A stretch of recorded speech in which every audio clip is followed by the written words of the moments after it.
We are ready to get started. We are ready. We are ready. And I'm so excited on today.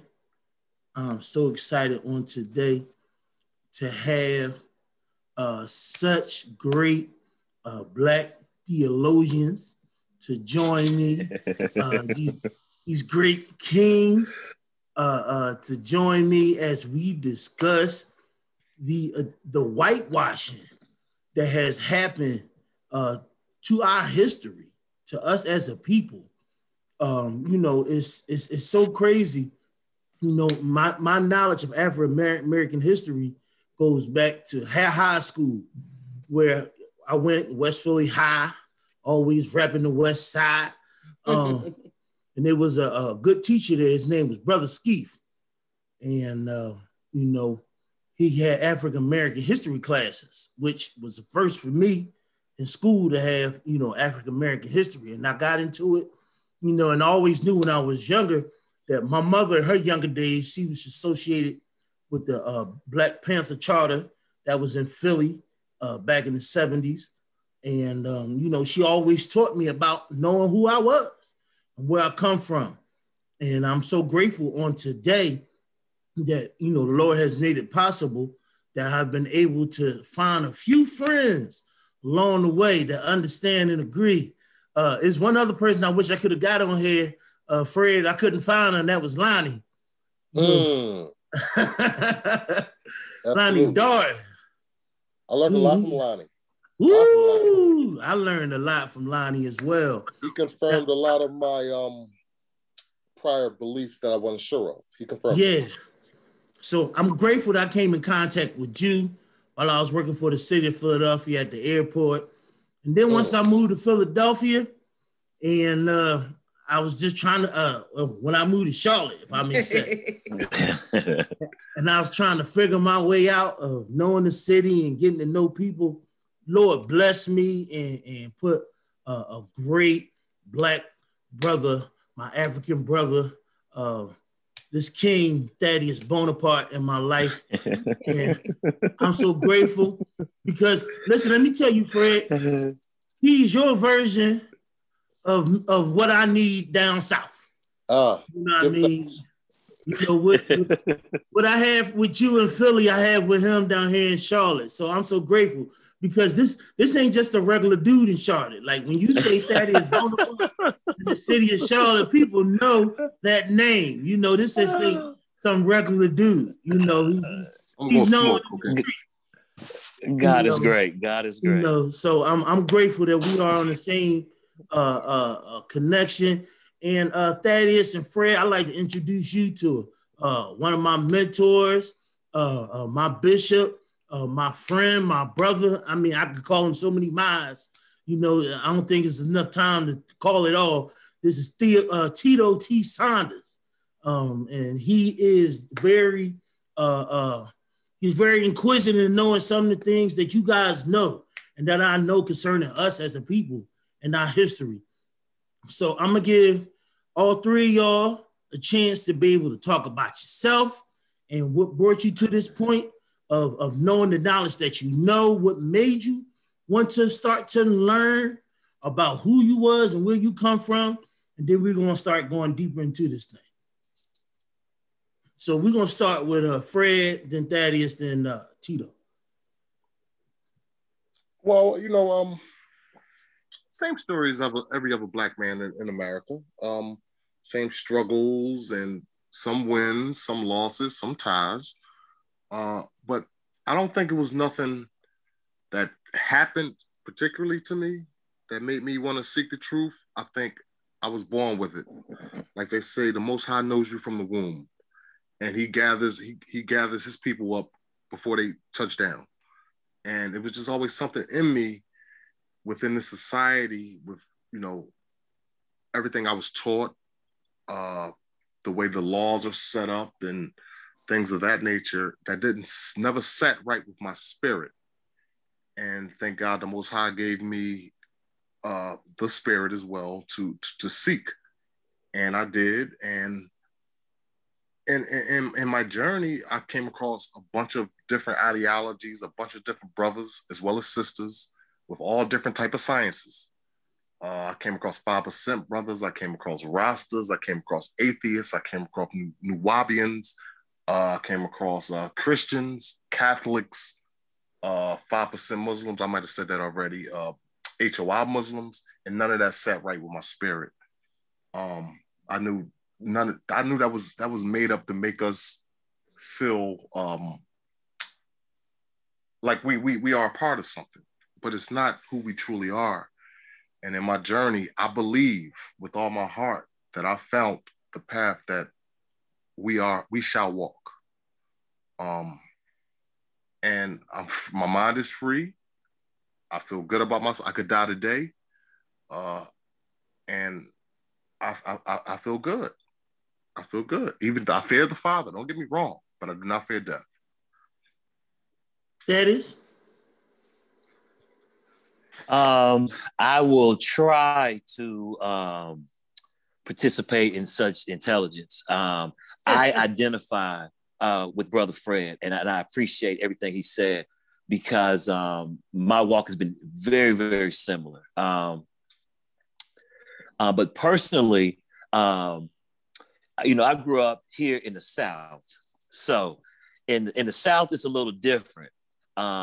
So there were things that I questioned and things that I was confronted with that forced me to dig a little deeper and seek a little harder.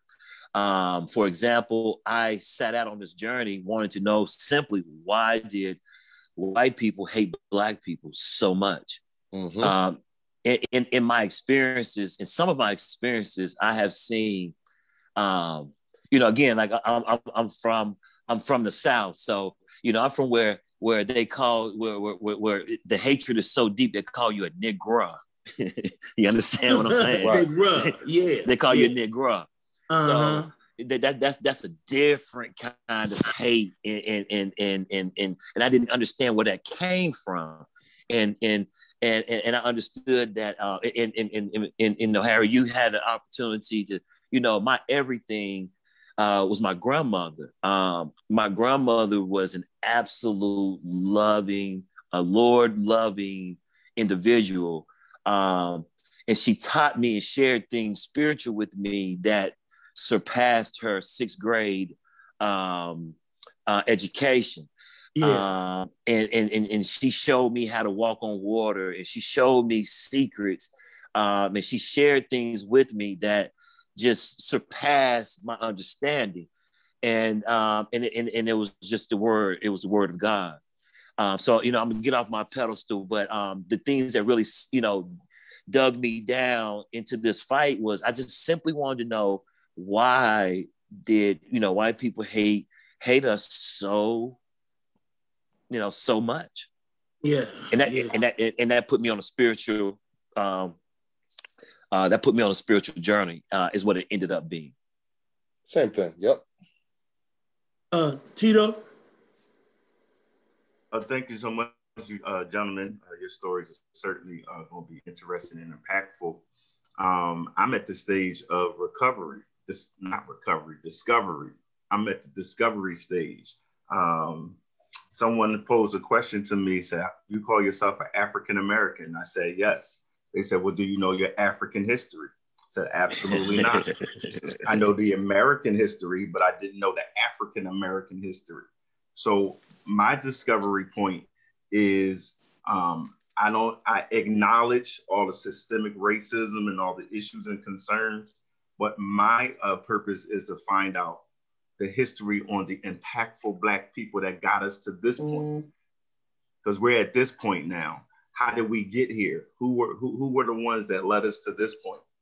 And just going back and spending the last 5-6 weeks investigating how we got to this point. Very and just good. The history in the city of Philadelphia alone has just got me at a place where I'm at awe. I mean, I was alive at that time and didn't even recognize the struggle and the fight of our people during that time, which is absolutely it's enlightening. So I'm here for the ride. I'm here for the education. I'm here to ask questions. How do we get here? I know what we need to do to pivot from here, but let's talk about how we got here.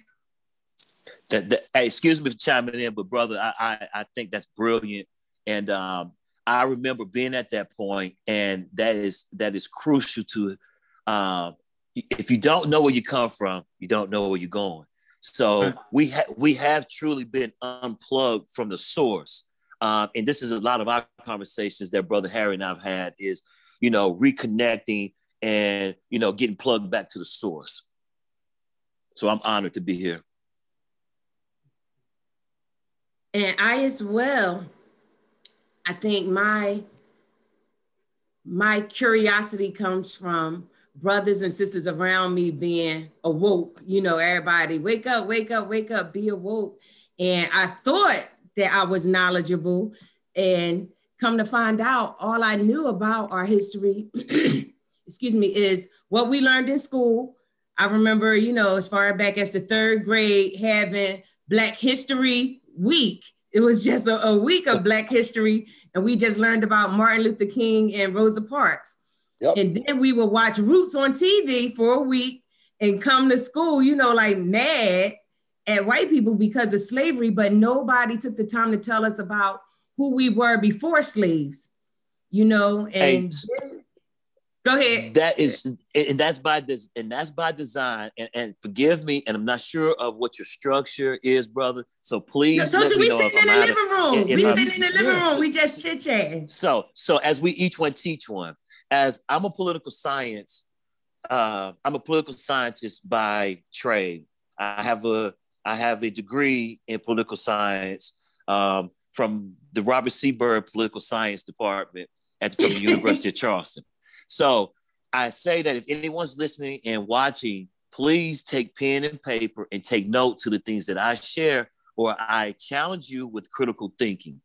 Now, I'm not saying I know everything, I know all, but what I am saying is I want to challenge you and for you to do your own research. Seek ye the kingdom.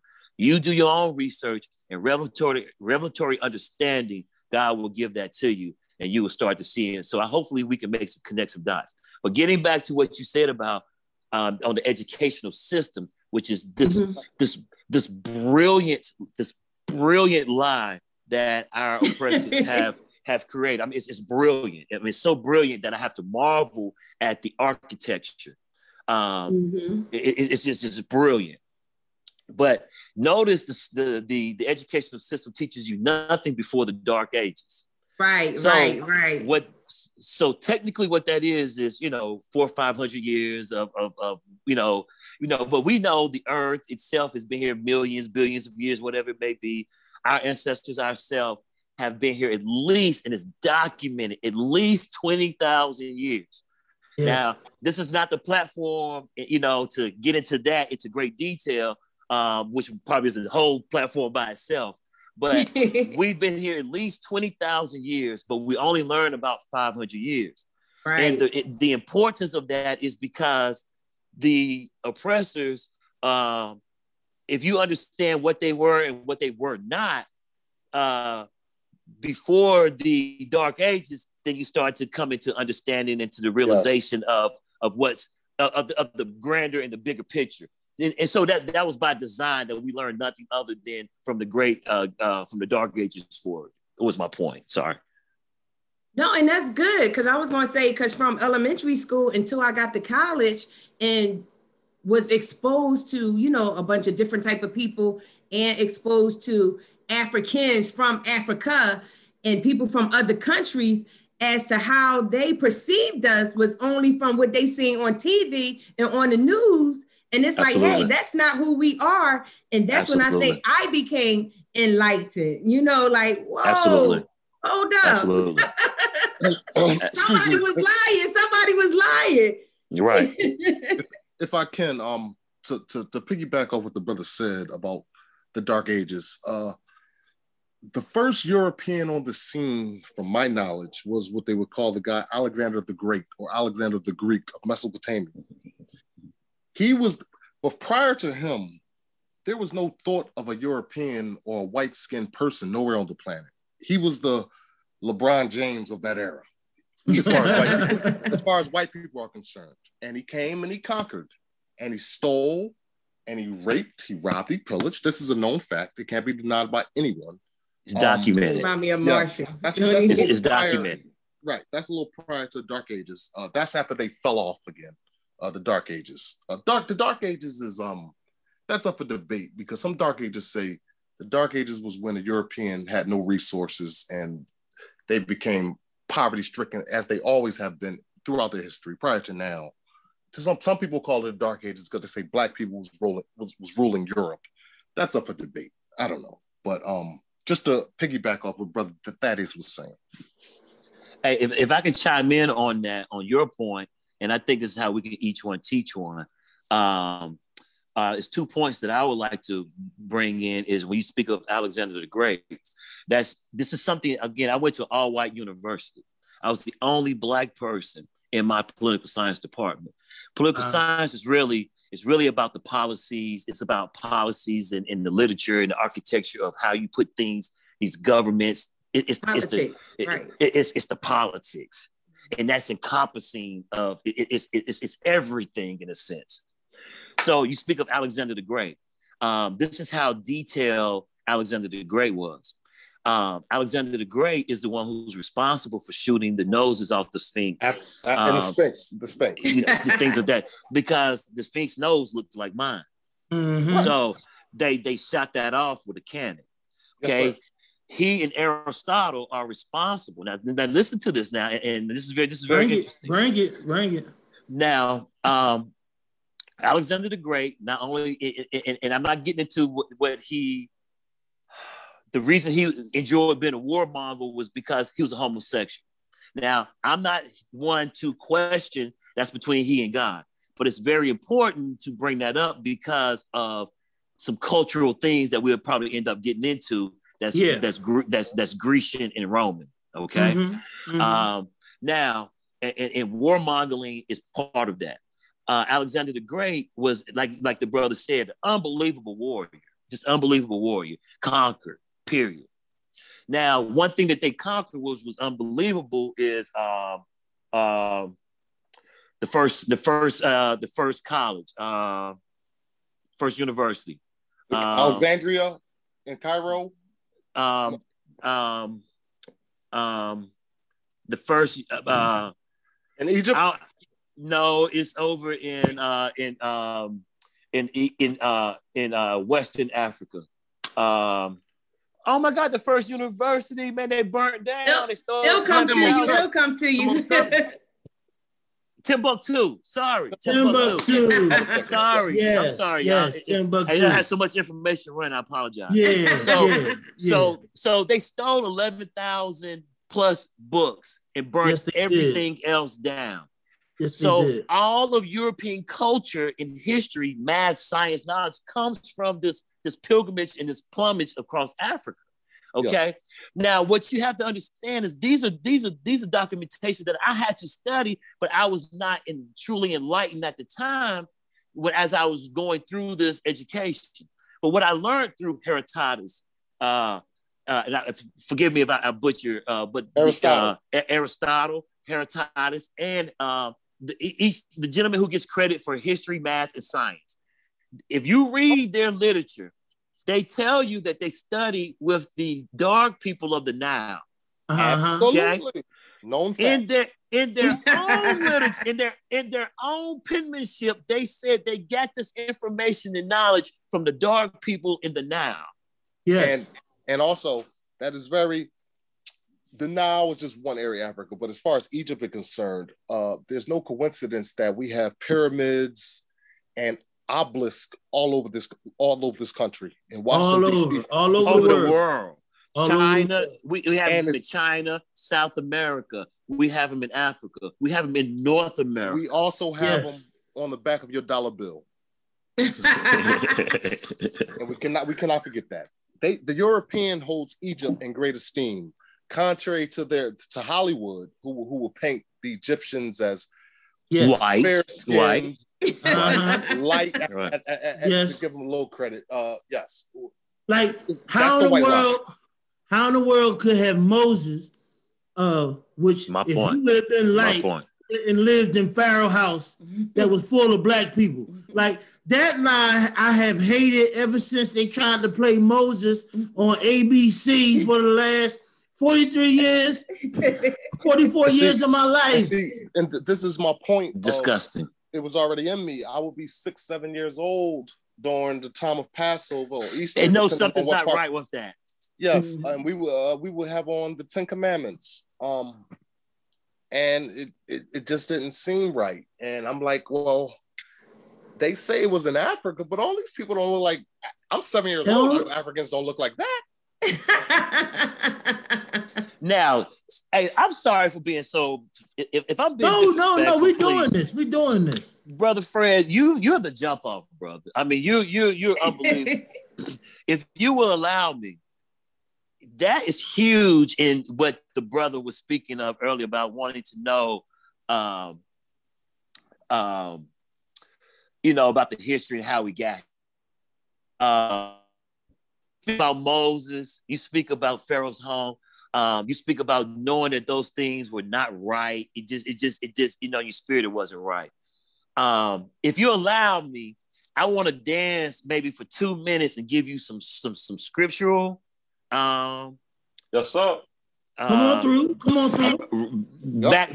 Some scripture background with some real life common sense. Let's get it. So as I was coming up, man, and growing, I've read the Bible. My grandmother took me to church, man, but I didn't get the understanding. Me neither. But the way my grandmother would talk to me, I knew it was something more, and I knew we were connected, but I just didn't understand. So as we speaking about the whitewashing, so once I came into the knowledge and understood that now there's a difference between the Holy Scriptures and the Bible. There is they say the same thing, but there's a difference. But we can get into that a little later, I believe. Now, the Holy Scriptures, is the history. The Holy Scriptures in the Bible gives us our history of our ancestors and our people. Absolutely. So once I came into the knowledge of that, I started to understand these things started to make sense. For example, I'm gonna give you 2 or 3 how God gave me revelations and understanding. I'm just like, oh my God, I couldn't understand. I couldn't believe I just went right over my head. Okay, Exodus 4 and 6. Okay, and for those who are watching and who, I don't know everything, but what I want you to do is challenge yourself and challenge those who are teaching you, those who are leading you at your church and all, whatever that may be, challenge them. Critical thinking. Exodus 4 and 6. Now, I'm going to paraphrase that, but you can read it for yourself. Basically, Exodus 4 and 6 speaks about Moses is on Mount Sinai having a conversation with God. And, he's making every excuse of why he's not qualified to, be the messenger and I stutter and all these kind of things. He's making excuses. So, make a long story short, God tell him to put his hand, into his breastplate or into his arm. He's leprous, yes. So he pulls out and it is as his leprosy. So let's fast forward to common sense. Exactly. Thank you. Now, leprosy is basically when you lose the pigmentation in your skin or your skin turns white. Yes. Very light. Now, if you are white or Caucasian and this happens, there's no significance to this. But if you're as chocolate as I am on the continent of Africa, and this happens, this is very significant as Moses was asking God for some sign or some type of, show me this miracle or show me that you're God. And I'm paraphrasing, so forgive me for those who are very, religious. So forgive me, but I am just trying to paraphrase for the fact of learning and sharing information. We understand. So, with that said, then he replaces his arm back and then it returns back to the normal. So when I first read that, I had no understanding of what that really meant. But once I started and I got into the knowledge and understand that, oh, wow, that is crazy. You know what I mean? Like that would have blew me like, Lord, like, oh my God, you that dude. Okay, I got you. You know what I mean? And so forgive my layman's term, but that would just blew me away. So another one is where my brother Harry spoke about Moses living in Pharaoh's home. Now, we know Moses was Hebrew and Pharaoh was Egyptian. So as I learned through political science, I had a beautiful teacher, white professor named Dr. Adams. Learn from class anybody. in history. She was a history professor in world epochs or epics, depending on how you want to say it, EPOCHS. Man, she taught me so much about my people and myself that it was insane. So from this, I learned about Hebrew culture and I learned about Egyptian culture. Well, they were both what we call black, is their skin, but the difference was their culture. So yes. Moses was accepted into Pharaoh's home because they looked alike. Mm-hmm. You see what I'm saying? But their culture was different, as we found out. So that was a second. And I'm gonna leave you alone. I got one more. If you understand the story of the three wise men, the story of the three wise men this is profound. And you had to help me on this, because you know, Brother Harry, you're a little bit better on this. Okay. Now the three wise men in the nutshell was sent out by King Herod. Am I saying his name correctly or wrong? You're right. Okay. You're right. Now this is dope, and this is very important for our lineage. Going back to my brother's first question, and it resonates to this day. Why are we sought after? Okay, King Herod sent three wise men out, really to go check out to see if this Messiah is real. You see what I mean? Come on. So one thing about that is we know it did not happen in December because as Hebrew, and I spoke to you earlier that my name is Thaddeus, so my name is Hebrew. So I've been searching personally to understand more about Hebrew, and I do not understand the full culture. But one thing I have learned about the Hebrew culture is the sheep would not be out in the winter during that time. So we know historically that did not happen when our oppressors say it happened.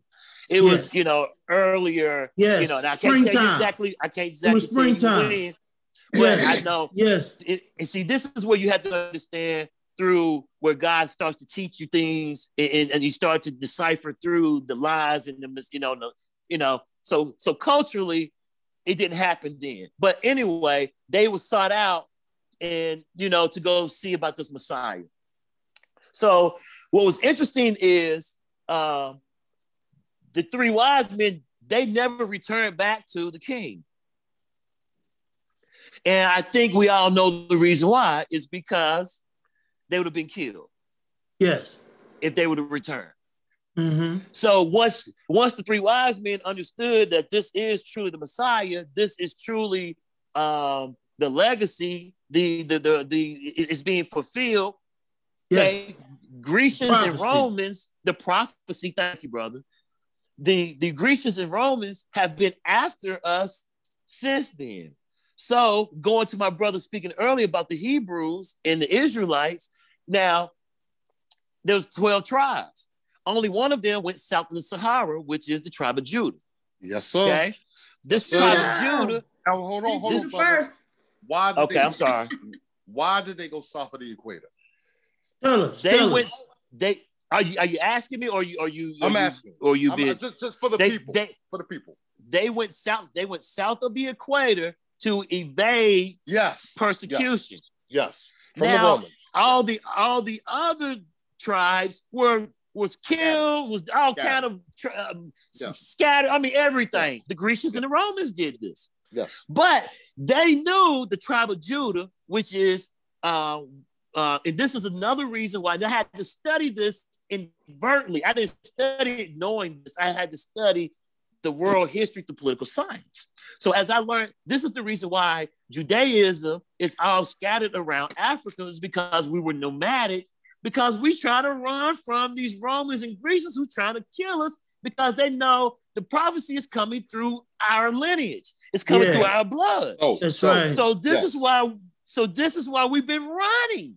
That's why they hate us. That's why they hate us. This is why they hate us. Now, going back to I side out to like, birth of Jesus. Do white people? Why do they hate us so much? I truly did not understand the hate, not knowing it was connected to the prophecy. Now, and I learned it through education. Can I jump in, brother? Absolutely, brother. Now, based off what you said, which I do agree, based off the scattering, because of the persecution of the Romans, when they came to power with all these modern weapons, we got scattered. Some of us went south, some of us got scattered.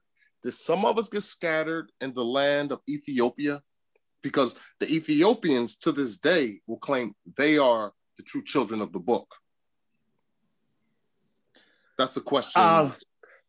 I do not have enough knowledge to say as emphatically yes, but from my understanding, my reading, we were scattered.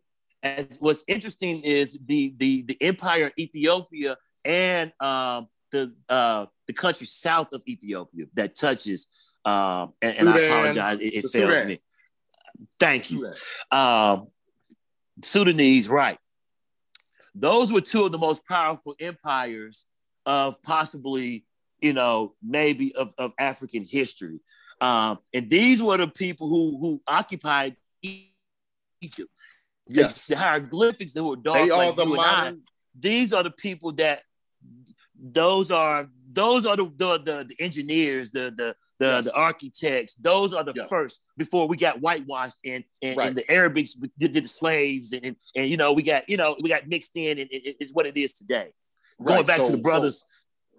So go ahead. If we are the modern day Jew or children of Israel, the modern day Egyptian are the brothers in Darfur and Khartoum and Sudan.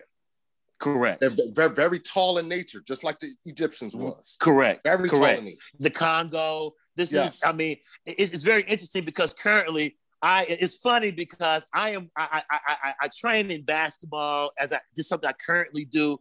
And we have a pipeline that's coming from that region.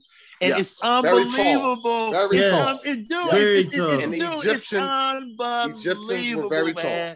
And don't that make you guys wonder? Don't that make you guys wonder that during the time of Abraham and Joshua and Caleb, and they sent the team to go and search the land, and when they came back and searching the land, they said they found giants. I know where you're going.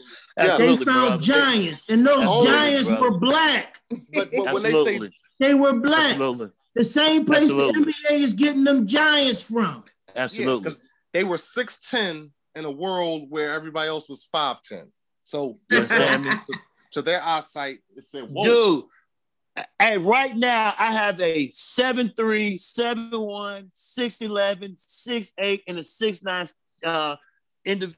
student athletes that I'm trying to get to America, brother. I'm talking about as we speak. I believe it. Wow. They're tall over there. Absolutely. Wow. So now, we could just go so many places, man. This is so abyss.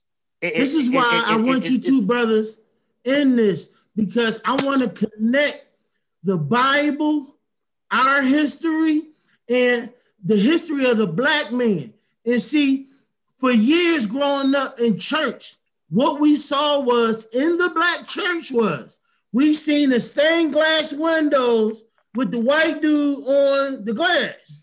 Let's get on that.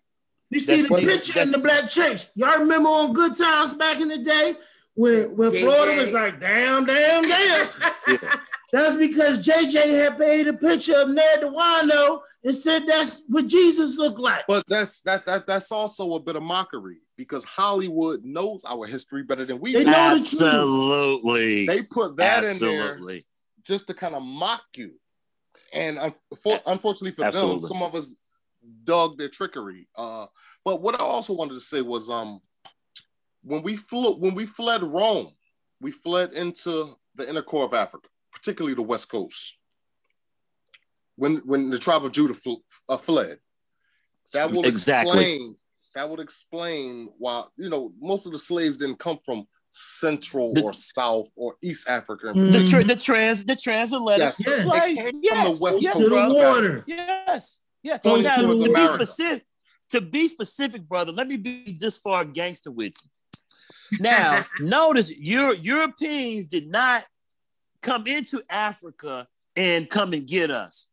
There were Africans that gave us to the Europeans because we looked alike, but our we culture ain't the same. We was different. But we're not the same. Now, so the African American is not every African American, but the general African American is that tribe of Judah, because I have documentation, which has to be a whole nother. It has to be a whole nother platform. But what basically happens is, the European was searching for us, going back to King Herod, man, cutting off this legacy. I made a note to write down to say, oh man, I can't remember it now. But can we also talk about how King James was influential of changing how that history of ours was viewed and seen? That's tricky. Not to mention the books that he did not allow to be entered into the Bible. Hold on. The 33. King James, from my understanding, was the king, and he got together the top scholars in his area, and he said, translate the book from Greek to Aramaic. From Hebrew to Greek to Aramaic to English. And I don't think he took, my timing could be off, but the Bible got ripped apart during the time of the Council of Nicaea. Now, during the Council of Nicaea, they removed certain books that would contradict what they were given to the people. And they also changed holidays. They also changed the months of the year. I'm not sure. I got you, Brother Fred.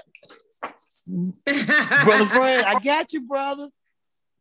Yo, I'm taking so many notes. I wish I had my laptop because I'm writing all of this down. I believe it's under the guy Constantine the Great. During Constantine the Great's reign, he created a council. It was called the Council of Nazir. And during that time, they changed everything. They removed, particularly in the Bible, you, Brother Fred. Songs of Solomon, the Book of Enoch. 33 books. Yes, you can still get them. They are in something called the Apocrypha. Wait. So out of the 66 books that we already know, you saying it's 33 more? Yes. 33. Now, hey, listen to this. Yes. Let me get Wait a minute. It's hard living by these 66, Jesus. Now, let me tell you how gangster, and Brother Fred, you are the absolute jump off, brother. You are, I absolutely love you. Now, if you allow me to get a little deeper to what you just gave, I'm going to give you the two councils. I'm going to give you the dates. I'm going to give you the names. I'm going to tell you what they did. Dates. Yes. And then I dare anybody to go research this because it is in black and white. Okay? Now, check this out. Now, the two councils, okay? You have, and I'm gonna spell it because I might butcher it. I wish I was there to chime in.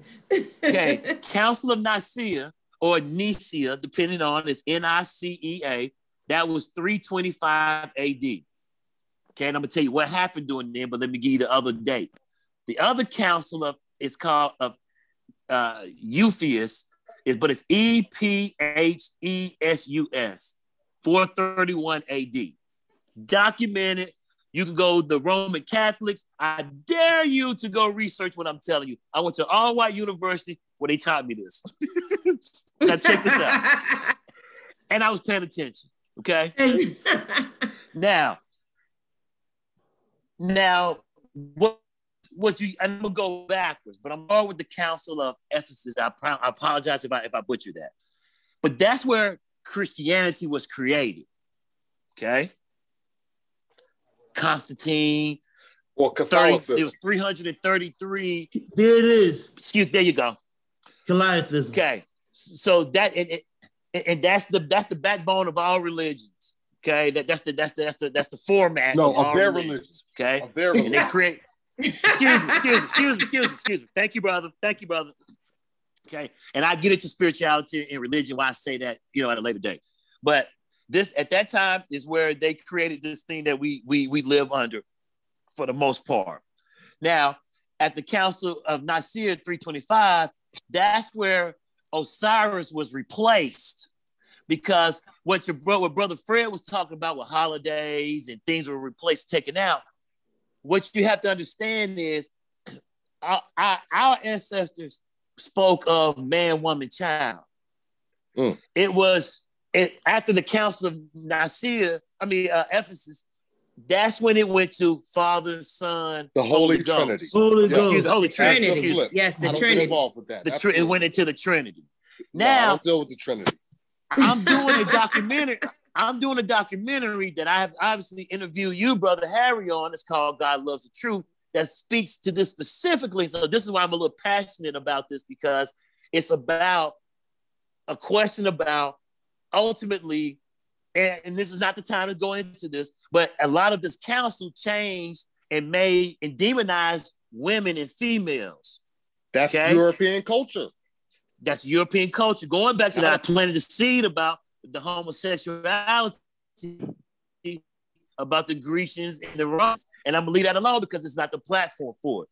Now, I do think we need to stick to the 3 questions that you did say that we were going to do, because this is so abyss that we could go so far that we don't get anything accomplished. So I want to try to retract and get and stand down. So I want to also talk about the book of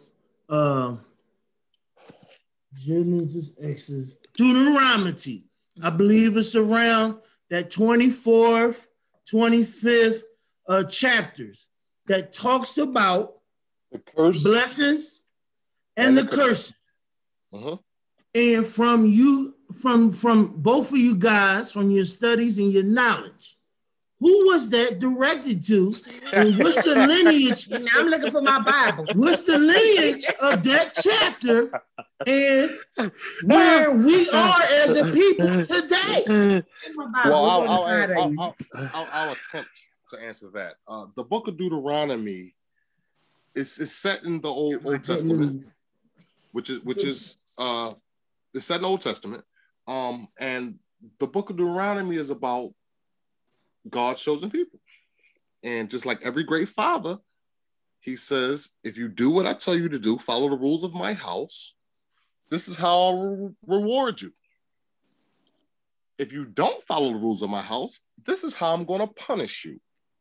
It's very that simple.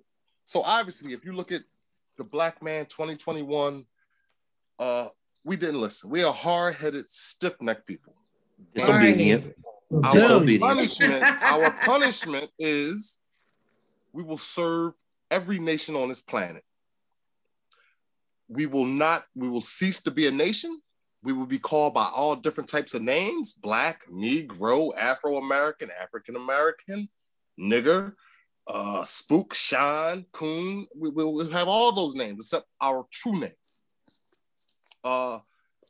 Which is the children of the Most High, the saints. True indeed. And pretty much that the book of Deuteronomy is just telling you, here's your reward if you get A's in school. Here's your punishment if you don't. That's simple. We came in with D's, and our father wasn't happy. So he took the belt off because he knows we know better. And read the stuff. What other people fit this punishment that has been inflicted in the book of Deuteronomy? Nobody. What other people? Nobody but us. And this is part of the reason why I brought you guys on, because I've tried to teach, preach, and educate to our people that the name that God gave us was his saints. The salt of the earth. Christians is not the perfectness of God and who we are in his eyes. Christians was not given as a positive name. We go by that. That's why I tell so many people, and I wrote on Facebook lately, it's a lot of Christians that's going to die and go to hell. But not near one of the saints of God shall see the devil out. Yeah. Is that real, brother? Is that real? Is that real? Is that real? Hey, and brother, this is something that I touch on, and this is something that we have to deprogram. I'm going to ask you again. We might need to go back to them 3 questions, man, because them 3 questions that you set out is a great platform. And then each one of those questions need to be its own platform. But let me piggyback on what you said. Now, because so many of us, our community is misled, brother. God spoke to us as saints. He called us saints. He did not call us Christians. Okay, at what was it? At Corinth, they basically called them the N-word. It was derogatory. Look at them people that follow Christ. Look at them Christians. You know what I mean? Now let me be so gangster to you, because I don't just stay on one side, because as a political scientist, I've been taught to research and study, and you have to assign variables to definitions to variables. So Christian in itself, if you research the word Christian, okay, now it's a French word, so it's talking about etymology, okay. The word, should I tell you what the word means, or should you just research it? Bring it on through. We here to be Christ-like. No, man. But Christ wasn't his name when he walked the earth. Christ wasn't that. That's not. No, ma'am. I mean, excuse me, not no, ma'am. Like disrespectful. No sweat. Christian, from the etymology of Christian, which is let's see what I got. Let me read this to you.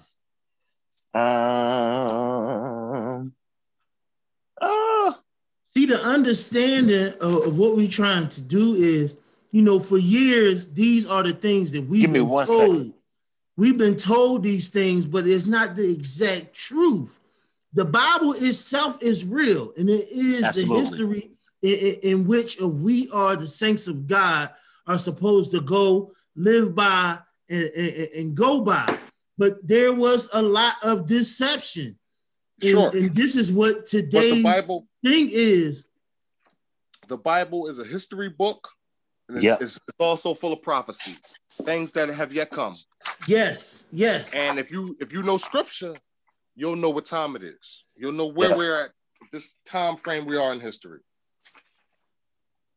And as I told you, gentlemen, this is probably gonna have to be a continuation of maybe 2 more episodes because I wanted to first make sure that we started off with this background of knowing who we really are according to the biblical scriptures and historical records, so we can continue to move forward to, because I heard something about it, but I never really got a chance to go deep into. There was a meeting or some type of dialogue in the early 1400s concerning the changes that they wanted to see happen down the line. And also a lot of our history books that were stolen from Egypt, as well as the Nile Valley and Timbuktu, as the brother referenced, the Roman Catholic Church has them all. They're in catacombs absolutely as we speak. But ain't none of us gonna have access to get down there and get them. They'll shoot you in the back before they let you read anything in there. Absolutely. This is why they know more about our culture and history than we do. So it's easy to manipulate us. Absolutely.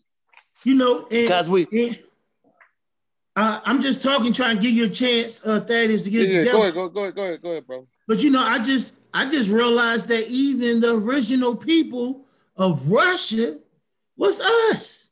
They have statues in the middle of their cities. The Black Madonna in Poland and all those, particularly, see, the Eastern European isn't as much of a liar as the Western European.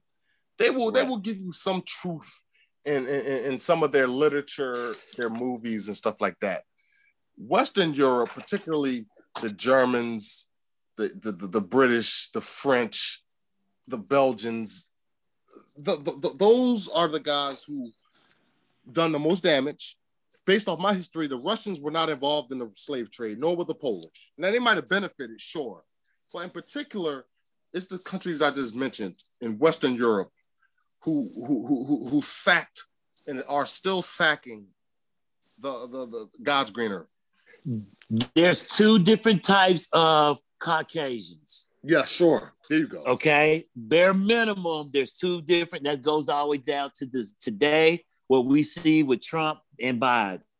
But we can get back to that. The original Europeans come right below. Well, one is orange and one is white. The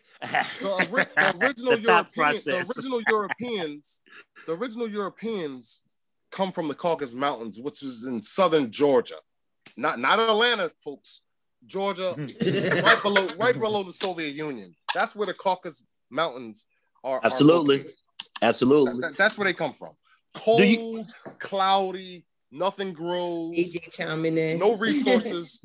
Do you know our ancestors went to go watch TV in the Caucasus Mountains? I do not. Our version of TV, their version of TV. Our ancestors navigated to the Caucasus Mountains, observed and watched these Vikings, barbarians, and at a distance, in an awe. Oh, entertainment! Look at these. Entertainment. Look at this shit. Teleline television, the origin of television. Okay, our ancestors, but that's a whole nother something else. But they're doing that to us right now. We are seeing this thing right now. Yes, yes. So that's all we're good for. So that's why I said that, because they have studied us. Remember, so they've had thousands of years to study us. And then it's been flipped.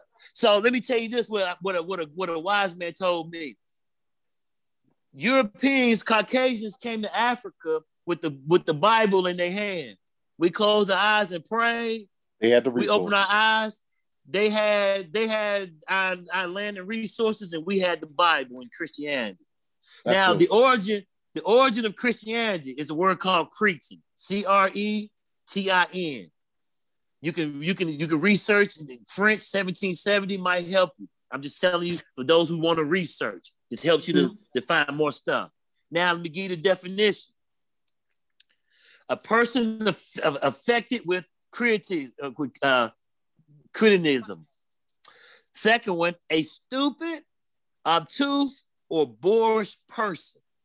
A fool or stupid person. This is the origin. This is the origin of this word. Yes. Our Lord God, our Creator, did not refer to us as this. He referred to us as saints. In fact, saints and believers are the two terms, the only thing I've ever seen that God referred to his people. Now, I'm not saying I know everything, but I'm just telling you, I studied for 20 to 30 years, and I'm still learning. But what I have learned systematically through political science, through my personal journeys, cross-referencing, I've only seen him reference us as saints and believers. That Christian thing gets us under control. And I think the difference between spirituality and religion is man-made. Spirituality is a relationship with God. Absolutely. You understand me? Yes. So as I've been on this journey, I've learned what spirituality is because God's been working on me and continuing to work on me. Mm-hmm. Religion boxes you in, and somebody's giving you orders and telling you and believe this and that, and it's robotic.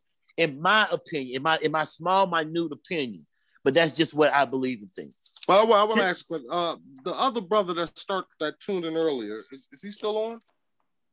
No, it looked like he must have had to step off. But okay. Can I just tell you guys, my nephew, Anthony Gunther, he just wanted me to tell y'all that he said y'all are doing nothing but dropping nuggets because, you know, and this is why I wanted y'all on here, because it's so much.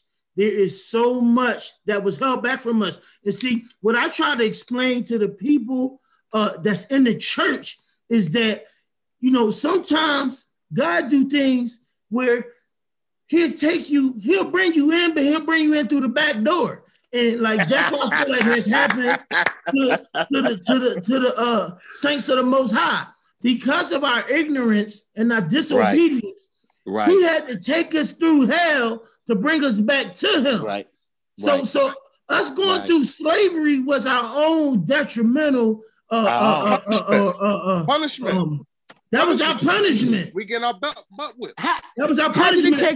How did it take us 40 years in the wilderness, man, when it was only supposed to take a couple days, man? Right. Some people. And listen, we lost that Bible during those quote unquote dark ages and dark time. We lost the Bible because they stole it from us.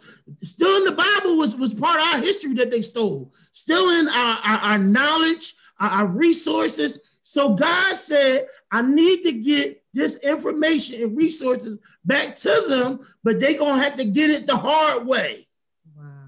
And the hard way was going through slavery, having that white man to give us back the Bible that they themselves took from us.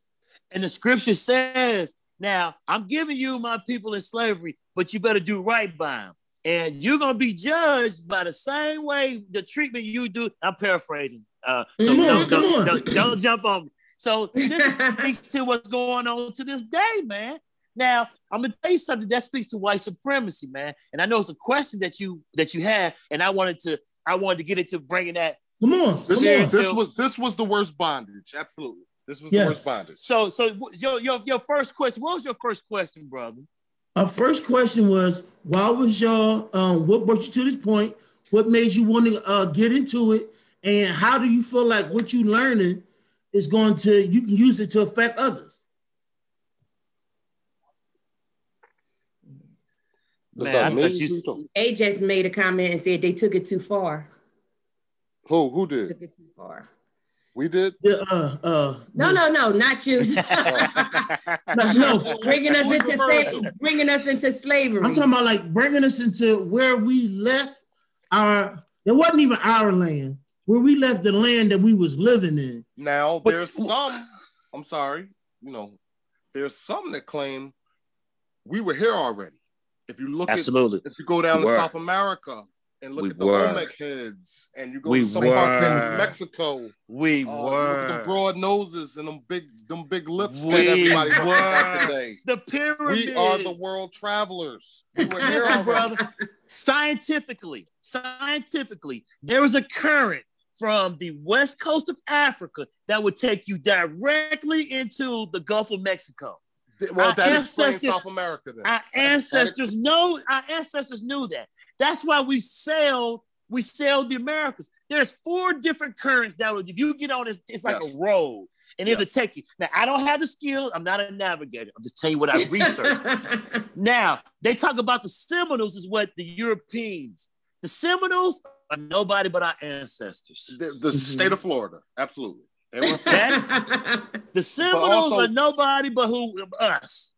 Okay? Right. And have no illusions. There's also a lot of artifacts in the country of Peru, and absolutely, and they are pyramid-like structures with their own personal style.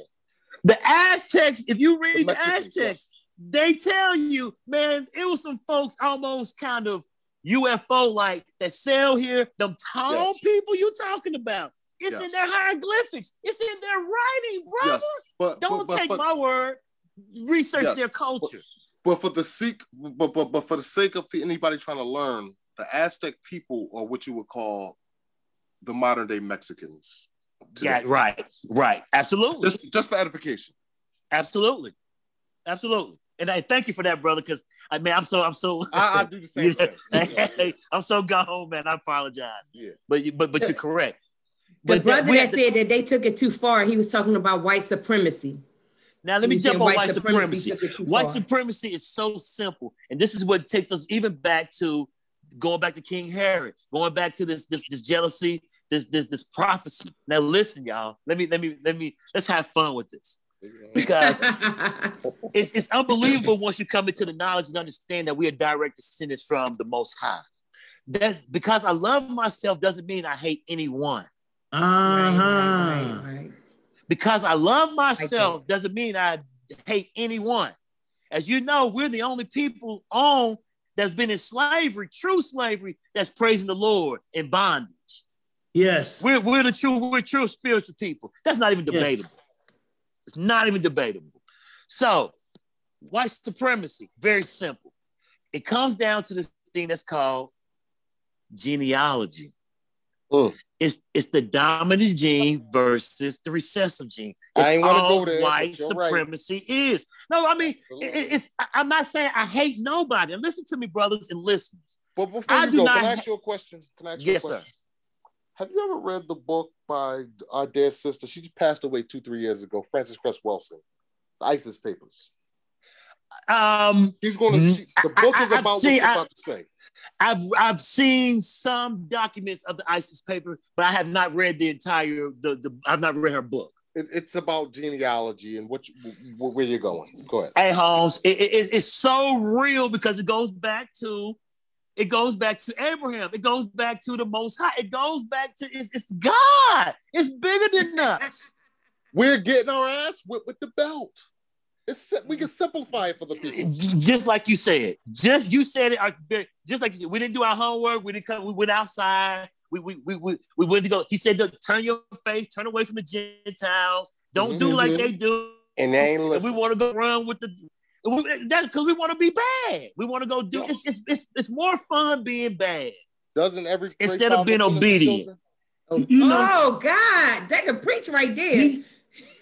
He told us to stay away from all of them ites because we was his chosen people and we couldn't blend the golden calf because they did things that was not according to God because there's only one true God and we shall not have no idols. And those ites, they served idols. You know, they came up with different things. Listen, guys, where did pedophilia and bestiality come from, gentlemen?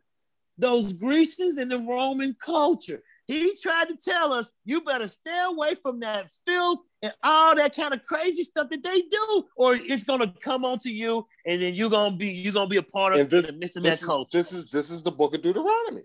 It's not that simple. Difficult. It's so, but when you don't see yourself as the children, it's difficult. But once I came into the understanding and realized that we are the chosen, then it makes perfect sense. Now let me get into the white supremacy because you have to understand this, and it's not their fault. But we are held accountable because of the lack of our knowledge. We suffer because Hosea, what is Hosea? 4:6. Yes, we suffer for the lack of knowledge. So check this out. Now, sister, and I do, and brother Case, I don't mean anything disrespectful, but just for the sake of this genealogy, I just want to make an example. Yeah, brother Fred, if he has a baby with any race, it don't matter who or what it is, that child is African, black, however they want to call that. If the sister, I don't mean no disrespect, brother, don't jump on me. No matter what race of man she's with, guess what that baby gonna be? What's gonna be? Whatever the father is. No, she's African. Look at that sister beside you, brother Caison. She's African. So if this is a white father, that gene, she still got the dominant gene. If it's no matter what, but this is where we might. It's all love though. You are the seed of your father. You are the seed of your father. No question. No. I'm not even questioning. I'm not even talking about phenotype. I'm not talking about the seed. I'm just speaking straight about genealogy, meaning where you come from, not your mother, father, but where you come from. The African gene is the most dominant gene. Absolutely. It's my point. Absolutely. That's my point. That's my point. Trying to break down. So the direct opposite is recessive. What would be? It's recessive. Yes. So to have a white for white people to keep in existence, it has to be a white female and a white male to keep that going. You see what I'm saying? So nature itself is killing white people because they're not reproducing at 1%, not even at a positive rate. They're zero. They're negative birth rate. They're dying more than being born. This is not my opinion. I'm telling you, and my brother Fred just telling you facts. It's facts. And I think that's why they hate the more when they see them blend with us. Yes. Because that continues to minute with what they had. So what is white supremacy? White supremacy. Okay, I misunderstood you, brother. I got you. Now. They said, brother, that's why we're here. I love you, brother. That's why we're here. It's okay. And this is why we have to demonstrate to these other ignorant brothers who cannot sit down and agree to disagree. Let's work together. Let's learn from each other. I'm not offended because I'm so mad of the fact it got peace that I hope somebody receives it because it's going to free you because it freed me. So that's I want to give you $1 million. I want to give you $1 million ticket. Let me free you. So I love you, brother. So I appreciate you even wanting to receive it. But I got a question. Okay. What is it about this particular landmass we're on in America? What is it about the black man in America as opposed to the black man who got shipped to Germany or France or England? Because it goes back to the tribe of Judah. Hold on. We seem to we're not in those places, but why do we kill each other at the rate? I know because guns aren't as accessible in those other countries, but it seems like it's more self-hatred here in this country than the blacks that were shipped to those other lands. Yes, absolutely. She just said it. They taught us to hate ourselves. But they also this is from slavery. They also taught those same blacks starting of those other white nations. It was more concentrated and more, and it was more concentrated and this more. This is the biggest. Because guess what? The Messiah, the prophecy comes through who? It's going to come through that tribe. That tribe, majority of them came here. We have to erase the African American. The majority of us weren't shipped here. The majority of us was sent to Brazil. They're speaking You're correct. Right you are correct. They're speaking Portuguese. You are correct. Now you are correct. Yeah, because there's more down there than anywhere. Is it rap music? Now, it's more Africans shipped to Brazil, but the Hebrew, that tribe of Judah, majority of that group came to America or the Caribbean, Jamaica, Haiti, Dominican Republic, Puerto Rico, Haiti.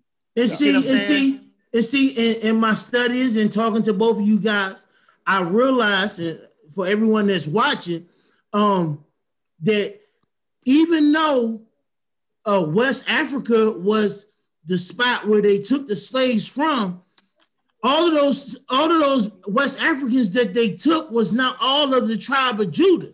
Some of them was a part of those particular countries. That's why they got rid of us first, the tribe of Judah, and sent us over here. Right, and there you go. And then after all the ones that wasn't like them was gone, then they started to get rid of themselves. It was lucrative. Portuguese jumped it off. It became, actually, the Arabs jumped it off. Yes. But the Portuguese and the European took it to a whole nother realm. And that's where they got into the knowledge that we're talking about now that's been well known from our ancestors about. I'm sorry. But if I speak to a brother from Judah who's from Liverpool, England, he's not going to have. In Philadelphia, this is a different kind of white person, man. The white person in America is a different kind of. It's what you alluded to earlier. The white person in England is the father of the white person here. Hey, man, excuse me, I'm from the South, so forgive my analogy. I grew up breeding dogs. You know what incest does? Yeah, it makes you retarded. This American European is a sign of incest. Oh, okay. Hey, man, so to take a rational mind to try to understand irrational behavior will drive you insane, brother. But don't even try to understand that hatred. Just understand the hatred is fueled from knowing that they know that their story is a lie. It's our story. But no, I'm not talking about them. I'm talking about the brother from Judah who 12 generations ago were brought to London, brought to Paris, brought to Amsterdam. Those brothers don't seem, amongst themselves, don't seem to have the same vitriol that the tribe of Judah has that was brought to the Americans. Thank you. I love you, brother. Check this out. I'm with you. Thank you for challenging me.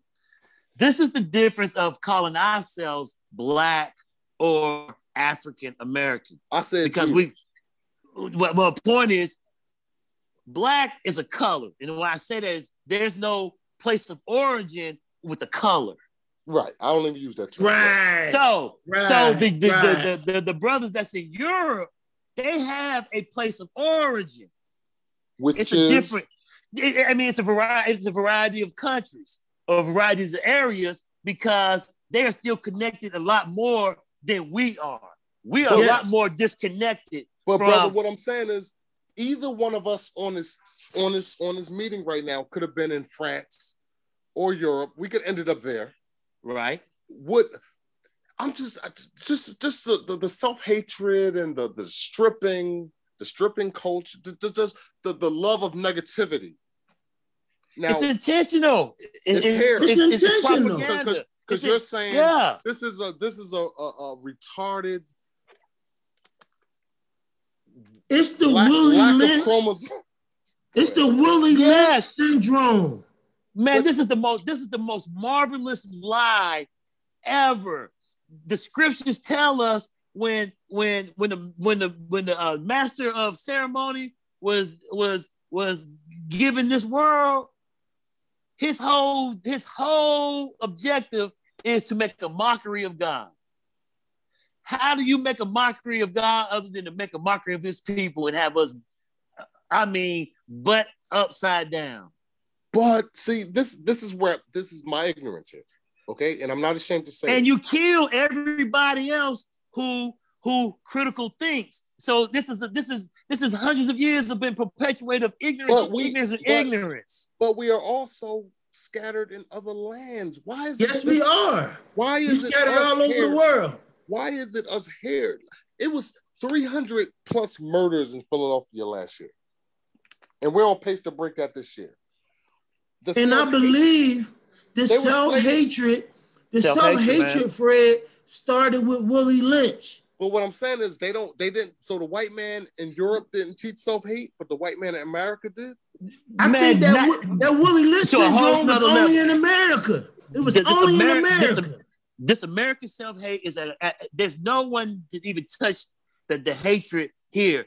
Think about it. The African, the Black, the whatever you want to call it, our people want to be white or want to be American, and they're not accepted, man. It drives you insane, man. And that's what we have now. That's what we have now. Yeah. Manifested.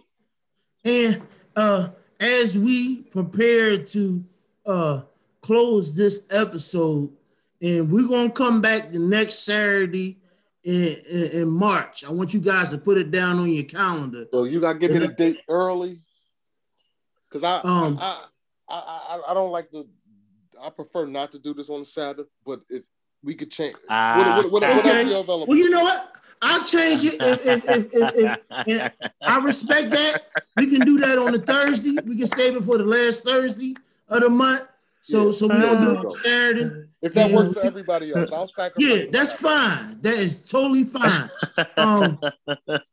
I want to prepare to make way for our next segment, because within our next segment, I want to talk about the whitewashing that has been created since they took us from our native land. I'm not going to say our country, because that was not our country where they took us from. Since they took us from our native land. They never took us from our native land. Well, Africa was our home, but the country where they took us from was not where we was from. Okay, go ahead, bro. So that's what I'm saying. They took us from Africa, but that was not our home. But once we crossed over, what was those things that they started to implement that caused us to hate ourselves? systematically. Caused us to not to believe in ourselves. That caused us to change, to make the things that they was putting on us into part of our spiritual beliefs. I'll start that. Well, the first thing that they right before some of the things that we believe in the spiritual or the church organization is not Bible, but a lot of it is slavery. Sure. Well, one of the first things that they did was it was a very big language gap. So if we're speaking another language and we get to a new land and it becomes a crime to speak your native tongue, you have to learn the tongue that your oppressor gave you. That's easy to manipulate and tell you up is down, down is up, left is right. That's very easy to do. So they took our language, so we could not communicate with each other. And then the separation of the family structure, that also led to even furthermore bridging the distance that we had back to our homeland. And all that only takes maybe 1 or 2 generations to slice that in half. So if you got a family who speaks one way, once they have a kid, the kid will start learning English way more than he learns his native tongue. So he can't communicate fully with his parents. And once you get a generation who speaks English and the grandparents can't, you can now instill in him the beliefs that you want him to believe, let alone take a child from his mother. It creates a psychological psyop in a brain where it's very hard to keep up. Trauma, straight trauma. I mean, there you go. It's that simple. It's not hard to break the brain. It's not that. Trauma, straight trauma. And that's why when you speaking on, it's psychological warfare. Yeah, it's all psychological warfare. That stays literally right, and that's why I said it was a marvelous lie. Like, I mean, it's unbelievable. It's just unbelievable. Someone could sit down, study, and watch us and say, "Let me flip this game, and we're gonna give it to them like this." And everything you said, I totally agree with. And then the last piece, man, is the spiritual piece. Then they gave us, Caesar Borgia, man. Jesus Christ. Ooh. Then they gave us Jesus Christ. Let's close out on this. so I'm gonna close on this. I forgot all about him. Ptolemy, Osiris. I'm sorry. Let me just go. There's a good series on them on Showtime called The Borgias. If anybody's interested in learning about that, there's also books and literature. There's a series called Borgia, played by it escapes me. Now, you see how sick? Do you see how sick? You see how sick even that Pope incest, orgies, murder. I mean, that's Christianity. I mean,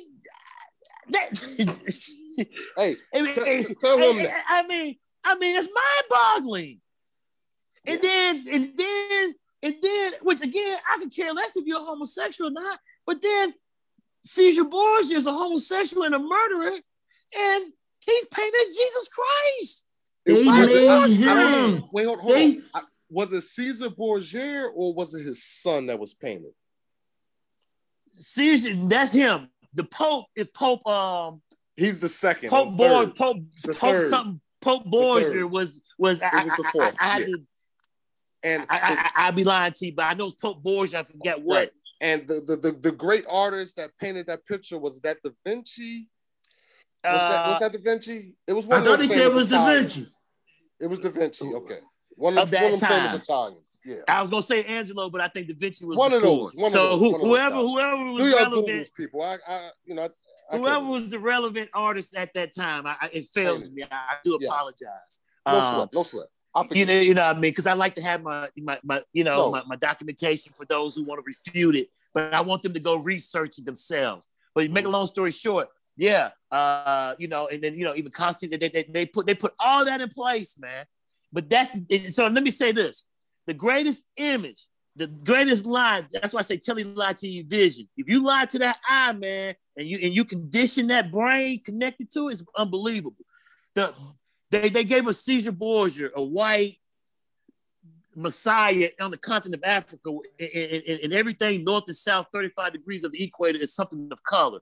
But listen to this, how important images are. One of the most powerful images I've ever seen was of Haile Selassie. Haile Selassie. Ethiopia. Yes. Ethiopia. The most profound speech I've ever heard in my life was from Haile Selassie addressing the United Nations. Now, this is a man that lived in our parents' and grandparents' time, and we don't know nothing about him. They won't teach. He's profound. Now, Haile Selassie, the most profound image I've ever seen is of a black man, Haile Selassie, with 4 lions standing beside him like pit bulls. 2 males and 2 females. I dare you to Google that. Anybody go research Haile Selassie, the picture of 4 lions. And this dude, I'm sorry. To anybody who might want to know, Haile Selassie is favored on the land of Jamaica. A lot of our brothers and sisters in the land of Jamaica refer to Rastafarianism. Rastafari. Yes, absolutely. Yes, absolutely. Absolutely. Now, he speaks, now Haile Selassie, and I'm definitely done. He carries out some prophecy about Mussolini dropped the warhead onto Ethiopia and it didn't explode.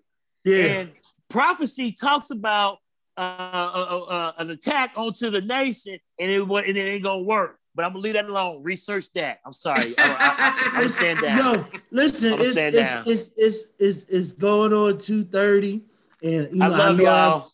I know we've had a lot of your time, and I'm so grateful for all the people that tuned in and that have watched. And we had so many people that say this is a great discussion. We got so many people that saying they enjoying this type of ministry, and this is what my wife and I want to do with our ministry, is to be able to touch more than just clapping the hands and moving our feet, but helping the people to learn who they are and what they are, and to know the truth. Because the word says once you know the truth will set you free. The truth will set you free. And I want my people to be free. And I'm not just talking about my people of New Hope Fellowship Tabernacle Church, but I'm talking about my people, the Afrocentric children of the Most High God, the saints. I want them to be free, because the Bible speaks of in that last days that the true people of God will come into the knowledge of the truth. So once you come into the knowledge of the truth, you can walk in it and you can live in it. And I want to be able to inspire people to let them know that you are greater and bigger than what they tell you. Absolutely. You are greater and what you bigger than what they tell you. And I'm so glad that God blessed my life to put Thaddeus into my life and to put Fred into my life. And I thank y'all, because I have told my wife so much about you guys. And she know both of y'all different ways. Fred was at our wedding, so she met him that way. And you know, she met you, Thaddeus, because you been to my house. I'm gonna get Fred down here soon. Come see us. You know what I mean? But I appreciate you guys. I'll be there in 10 hours. That both of you guys have really. I'm coming. Hey, Fred, I'm coming up to get a cheese steak, homie. So hey, just be ready. Just be ready. Brother, they are full of fat and they're not healthy, but they're delicious. I know, man. I'm just being bad, man. It's fun being bad. And I love what my nephew just wrote. He said, you know, when you know better, you do better. You do better. Praise God. Praise God. That's our goal, is to help people to do better. So My nephew said we can't wait for a month to do this. So I'm going to talk with the wife, and hopefully within the next few weeks, we'll find a date and we can do it like on a Thursday. So it'll be like on a Thursday evening so we can respect the Sabbath and, we can take the time to be able to go further. Because I want to go further on this fake painting of Jesus that has been expressed since who knows how long. Maybe the 1800s, if I may say. 15, during the Renaissance period. During the Renaissance. I want to go further with that. I want to talk about the redlining of what has happened to us, of where systemic. They have tried to hold us back from where we could live at. The economic. Oh, it's zip codes now. They're using zip codes now, brother. I'm sorry. Go ahead. Of holding us. It's all the plan of holding us back. It's all the plan of holding us back. And it's crazy, as we begin to move on, that there was a brother that we did Zoom with a few days ago, and he showed us a statistic where Jonathan speaks, and I might have him on here the next time so he can help us even with the redlining situation. Each demographic of people since the 1960s, each decade has gained more land except us for the African American. By design. By design. And that's just one of the designs that was set up to hold us back. They say we tripping because we say they want to hold us back, but it's too many statistics to prove exactly how people will come from other countries. And I got to stop because I know we're going too long. People will come from other countries. They will give them $50,000 to open up their own poppy store on every corner in Philadelphia, to start their own business here in Charlotte. But we can't get a $10,000 loan. They're giving them money. Yes. And these are the things that I want us to think about and consider as we meet the next time. I will be giving y'all the next date. I'll be making a flyer for everyone that's watching so we can have more people in tune because we got to wake up our people. It's time to wake up. We've been asleep long enough. They said... Ignorance is bliss, though, brother. The great Malcolm X said we've been hoodwinked. We've been led astray. We've been bamboozled. Run them up. Yes. Ran them up. Yes. And it's time. It's time. Yeah. It's time. As I get ready to close, I'll let my wife say something. This is good. The good brother that they made Judas and the Black Messiah with, this man was only 21 years old when he died. Hampton, brother. Fred Hampton. He was making a difference at 21. Fred Hampton. Scared. And they killed him because they said if he's doing this at 21, what are you going to do at 31? What are you going to do at 41? What are you going to do at 51? Fred Hampton united the poor whites, the Spanish, and the blacks. That goes against the oppressor, man. Yes, they don't want that. They don't want that. Man, I leave you alone, man. I know. I'm sorry. That's why I said between the three of us, what did it say? The ISIS papers. That's about the genealogy. The keys to the colon. The keys to the colors. Wow. Fred, you have to tell us about that book. I got a whole library, brother. You got to tell us about that on the next time. Knowledge is power. Knowledge is power. You got to tell us about that on the next time. So, yeah, I just want to say this is amazing. Like, I'm sitting here with my notes, Thaddeus. I'm sitting here with my notes. Beautiful. Since me and my wife got together, I appreciated that she accepted this part of me and my thoughts and my beliefs. you know, and I tell her like my growth and a lot of this has been because of you guys.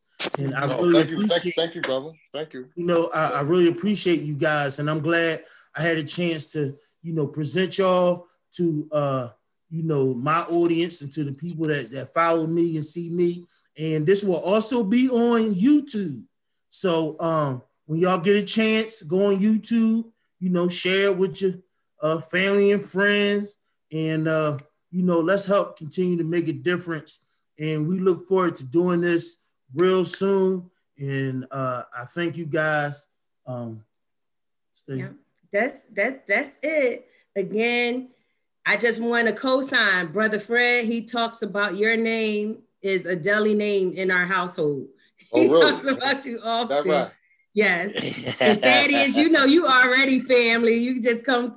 If the pandemic wasn't going on, we would definitely be together a lot more. Absolutely. You already know. I got to bring you and the girls over and we had a little cookout. You know what I mean? Hey, for sure. I'm with it. Brother Thaddeus, how far are you from Charlotte, Brother Thaddeus? How long? No, I'm in Charlotte. He's in Charlotte. Oh, you from South Carolina. You in Charlotte. Okay. He down the street around the corner. No, I'm from Charlotte, but my family is from Orangeburg. Gotcha. My family's from Orangeburg, but my grandfather moved up to Charlotte. Yeah. So, all right, so y'all neighbors. Yeah. Beautiful thing. Beautiful. So listen, we getting ready to close. West Charlotte, baby. West Charlotte. We getting ready to close on Facebook, but Fred and Thad, I want y'all to stay on because I want y'all to make sure y'all exchange numbers and emails and stuff like that because, you know, I want you guys to be able to connect even greater because I believe all three of us got a lot in common. And as soon as Fred take that trip down here, we're going to all go to dinner. And we're gonna have a real good time talking. Oh my God. We might have to shut the restaurant down. Hey, what's that spot we went to a couple weeks ago? That downtown for Chima's. We gotta go to Chima's. The Brazilian steakhouse. Yes. Oh, we got one here. Oh my God. Keep bringing that meat. Oh my God. We gotta go to Chima's, man. And I'm going to have to tell my nephew AJ too. He gonna have to come too because he loving this. I know I want him to get to know you guys as well. Him and his wife. So you know what I mean, as soon as the summer come, you know what I mean. But I got some stuff getting ready to go down in May that I want both of you guys to be at. So hopefully, you know, I can work that out and have Fred down for that. And we can have a good time. So listen, I thank everyone that have watched and has been a part of this discussion. It has went over and beyond my expectations. And I look forward to us coming back again. So if you watching now or you watch later, tune in to episode number 2 of the whitewashing of our history and getting to know each other and to learn that if we teach one, we reach one. Amen. All right. So, brothers, I need for y'all to stay on. We can talk afterwards for a few minutes. And Facebook, we out. Peace. Yo, man, y'all too. Y'all just, man, listen. I hope we don't get fired from our inflammatory remarks. Listen, y'all two are two of the best friends I have in this world. And I truly appreciate y'all, man. Like, oh my God.